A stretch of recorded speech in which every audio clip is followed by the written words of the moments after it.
آخر کار درجن بھر کیسز میں گرفتاریوں اور 9 ماہ کے انتظار کے بعد آج بانی پی ٹی آئی کے اہلیہ اور سابق خاتون اول بشرا بی بی کو اڈیالہ جیل سے رہا کر دیا گیا۔ کل اسلام آباد ہائی کورٹ کے جسٹس گل حسن اورنگزیب نے توشہ خانہ 2 کیس میں ان کی ضمانت منظور جو کی تھی اور احتساب عدالت کے ججز کی چھٹی کی وجہ سے کل ان کو رہائی کی روپکار جاری نہ ہو سکی۔ آج روپکار جاری ہوئی اور آج ہی انہیں رہا کر کے پہلے بنی گالا اور اس کے بعد کچھ ہی دیر بعد وہ پشاور منتقل کر دیا گیا۔ 31 جنوری 2024 کو توشہ خانہ کیس میں بشرا بی بی کو پہلی دفعہ گرفتار کیا گیا۔ 1 اپریل کو بشرا بی بی کی سزا ہائی کورٹ سے معطلی کے بعد ضمانت منظور ہوئی۔ عدت کیس سزا کی وجہ سے 1 اپریل توشہ خانہ ضمانت کے باوجود رہائی نہ ہو سکی۔ 13 جولائی بشرا بی بی کو عدت کیس میں سیشن کورٹ نے بری کر دی، مگر توشہ خانہ 2 کیس میں انہیں گرفتار کیا گیا۔ بالآخر آخری کیس توشہ خانہ 2 میں کل اسلام آباد ہائی کورٹ نے بشرا بی بی کی ضمانت منظور کی اور آج ان کی رہائی ممکن ہوئی۔ ناظرین، آج سے چند دن پہلے تک تحریک انصاف کی مشکلات میں اضافہ ہو رہا تھا۔ بانی پی ٹی آئی کی ان کے وکلاء اور خاندان سے ملاقاتیں بند کر دی گئی تھیں۔ وہ کیسز جن کی سماعت پہلے اڈیالہ جیل میں ہر روز کی بنیاد پہ ہو رہی تھی، ان میں لمبی تاریخیں ملنا شروع ہو گئی تھیں۔ بانی پی ٹی آئی کی 2 بہنیں علیمہ خان روزمہ خان کو ڈی چوک احتجاج سے گرفتار کر کے اڈیالہ جیل کی بجائے جہلم جیل میں منتقل کر دیا گیا۔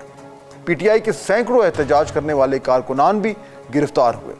تحریک انصاف کی مرکزی قیادت احتجاج کے دوران تتر بتر ہو گئی۔ آئینی ترمیم کے سارے پروسیس میں بھی تحریک انصاف محض ایک تماشائی بنی رہی اور کوئی کامیابی حاصل نہ کر سکی۔ اس ساری صورتحال کے بعد اچانک سے بشرا بی بی کو ضمانت مل گئی۔ ان کی رہائی کی روپکار جاری ہونا اور پھر کسی دوسرے کیس میں ان کی گرفتاری نہ ہونا، ملاقاتوں پر پابندی کے باوجود بانی پی ٹی آئی کی وکلاء اور ان کے ذاتی ڈاکٹر سے ملاقات کی اجازت ملنا، کیا یہ محض اتفاق ہے یا گیم کوئی اور ہے؟ کہیں کوئی پس پردہ ڈیل تو نہیں ہو رہی؟ آج بشرا بی بی کی رہائی کے فوری بعد سینیٹر فیصل واڈا نے ایک ٹویٹ کی اور اسی طرح کی ایک ڈیل کی طرف اشارہ کیا۔ انہوں نے کہا، جیسے میں نے کل بتایا تھا کہ آج بشرا بی بی رہا ہو جائیں گی، وہ رہا ہو گئیں اور کوئی کیس بھی نیا نہیں بنے گا۔ وی آئی پی طریقے سے ان کی گاڑیاں بھی اندر جانے دیں۔ جیسا بتایا تھا، عمران خان بھی آج اپنے وکیلوں سے ملاقات کریں گے اور 26 اکتوبر سے ان کا جیل میں ریگولر ملاقاتوں کا سلسلہ شروع ہو جائے گا۔ اللہ کا شکر ہے میں ہوا میں تیر نہیں چلاتا، قوم سے میں کچھ نہیں چھپاؤں گا۔ یہ تھے جناب فیصل واڈا صاحب۔ اس ساری صورتحال کو سمجھنے کے لیے علی امین گنڈا پور صاحب کی اچانک روپوشی بھی اہم ہے۔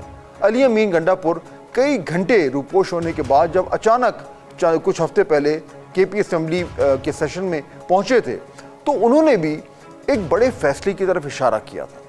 واضح نہیں کہ وہ بشرا بی بی کی رہائی کی بات کر رہے تھے، لیکن ان کے اس بیان کے بعد پی ٹی آئی کو ریلیف ملنے کا تاثر ضرور سامنے آیا تھا۔ انشاءاللہ اب قوم کا انشاءاللہ مجھے یقین ہے کہ وہ بیٹھیں گے، تمام ادارے بیٹھ کر ایک فیصلہ کریں گے کہ اس طرح بڑھیں گے، اور میں انتظار کروں گا اس بات کا کہ انشاءاللہ جلد پاکستان کے لیے ایک اچھا فیصلہ سامنے آئے گا۔ ناظرین، آپ جانتے ہیں کہ پاکستانی سیاست میں کبھی کچھ بھی ممکن ہے۔ سیاستدان ہمیشہ اس بات کا تاثر دیتے ہیں کہ ہماری بات ہو گئی ہے، اب اس میں کوئی حقیقت ہو یا نہ ہو، کسی بھی سیاسی لیڈر کے اس طرح کے بیان کے بعد خبر ضرور بنتی۔ سیاسی رہنما ہمیشہ سے ڈیل کا تاثر قائم کر کے اپنے مخالف کو ڈراتے رہتے ہیں۔ وہ یہ تاثر دیتے ہیں کہ سیاسی منظرنامہ جلد ہی ان کے حق میں تبدیل ہو سکتا ہے۔